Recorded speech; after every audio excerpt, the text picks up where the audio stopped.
இன்னைக்கு Monday morning நாங்கள் வந்து அத்துப்பள்ளிக்கு ஒரு வேலையாக போயிருந்தோம். அங்கே போகும்போது மார்னிங் பிரேக்ஃபாஸ்ட் பண்ணணும். பிரேக்ஃபாஸ்ட் வந்து ஒரு இடத்துல ஸ்டாப் பண்ணோம். அந்த ஹோட்டல் பேர் ஸ்ரீசன். அது வந்து பியூர் வெஜிடேரியனான ஹோட்டல். ஆம்பியன்ஸ் வந்து ஆப்டிட் அப்படின்னா நீட்டாக தான் இருந்துச்சு, சூப்பராக இருந்துச்சு. அது அங்கே வந்து அப்பாவுக்கு வந்து மசால் தோசை, எனக்கு அம்மாவுக்கு வந்து ரவா இட்லி வாங்கினோம். மசால் தோசை வந்து சூப்பராக இருந்துச்சு, கீ எல்லாம் போட்டு டேஸ்ட் பண்ணுறது நல்லா டேஸ்ட்டாக இருந்துச்சு.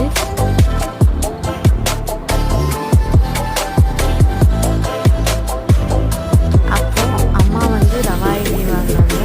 ரவா இட்லிக்கு வந்து வெஜிடேபிள் சாகு அப்படின்னா குருமா மாதிரி கொடுத்துருந்தாங்க. அதுவுமே சூப்பராக இருந்துச்சு. அப்புறம் அப்பா